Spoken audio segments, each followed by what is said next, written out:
Daily uses sentences. Could you please send me the detail. क्या आप मुझे विवरण भेज सकते हैं? जब आपको किसी से कुछ डिटेल चाहिए हो तो आप ये वाला सेंटेंस यूज कर सकते हैं, could you please send me the details. क्या आप मुझे डिटेल भेज सकते हैं?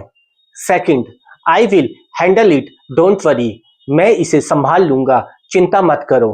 कई बार ऐसा होता है, कोई सिचुएशन ऐसी बन जाती है ऑफिस में या घर पे जिसमें कोई आपसे आपकी हेल्प लेना चाहता है और आप सीरियसली और सिंसियरली उसकी हेल्प कर सकते हैं, तो उस कंडीशन में आप ये वाला सेंटेंस यूज कर सकते हैं, I will handle it, don't worry. मैं इसे संभाल लूंगा, चिंता मत करो। Third, let discuss this later. Let's discuss this letter.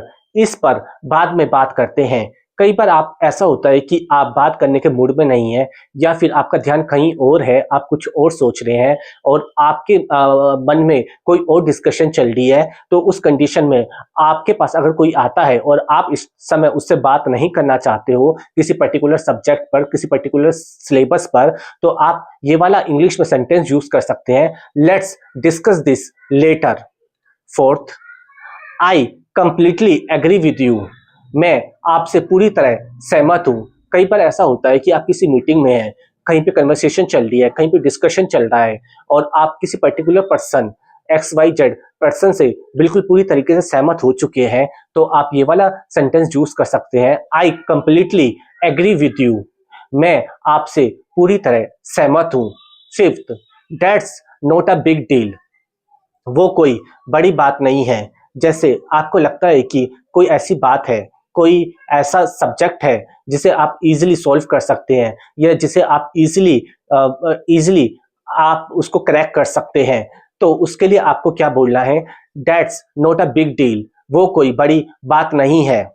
Sixth, I am in the middle of something right now.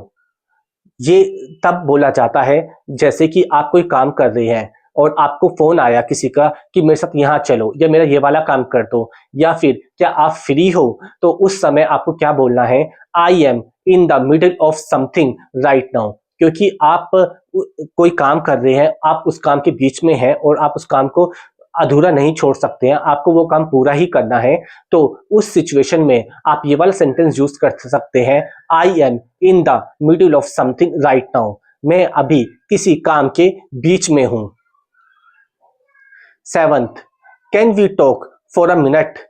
क्या हम 1 मिनट बात कर सकते हैं? जैसे आपने किसी को फोन किया और आपको लगता है कि वो बिजी हैं इस समय, लेकिन आपकी बात करना उनसे बहुत जरूरी है, तो उस सिचुएशन में आप क्या कह सकते हैं, आप ये वाला सेंटेंस यूज कर सकते हैं, can we talk for a minute. क्या हम 1 मिनट बात कर सकते हैं? इससे ये होगा कि अगर उनके पास समय होगा या फिर अगर वो आपको कुछ समय दे सकते हैं तो वो यस कहेंगे, और अगर नहीं तो वो ये कहेंगे कि let's discuss after some time. हम बाद में बात करते हैं। एट्थ है, लेट्स गेट स्टार्टेड। चलिए शुरू करते हैं। आप कहीं पर हैं और आप किसी काम को शुरू करना चाहते हैं और आपको सब कुछ समझ आ चुका है, तो उस कंडीशन में आपको यही कहना है, ये वाला सेंटेंस यूज करना है, लेट्स गेट स्टार्टेड। चलिए शुरू करते हैं। Ninth, I will make sure it's done on time. मैं यह सुनिश्चित करूंगा कि यह समय पर हो। कई बार ऐसा होता है कि आपको कोई रिस्पॉन्सिबिलिटी मिलती है और आपको कोई रिस्पॉन्सिबिलिटी पूरी करने के लिए बोलता है और आपको पता है कि आप ये responsibility timely with in time period निभा सकते हैं, कंप्लीट कर सकते हैं, तो उस कंडीशन में आपको यही सेंटेंस बोलना है, I will make sure it's done on time. मैं यह सुनिश्चित करूंगा कि यह समय पर हो जाए। ये तभी बोला जाता है जब आपको पता है कि आप ये वाला काम with in time period, time limit के अंदर पूरा कर देंगे, तभी आप ये वाला सेंटेंस यूज कर सकते हैं, I will make sure it's done on time. 10th, thank you for your patience. आपके धैर्य के लिए धन्यवाद।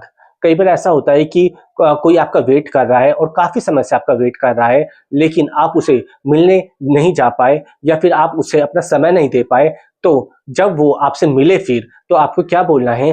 Thank you for your patience, आपके धैर्य के लिए धन्यवाद।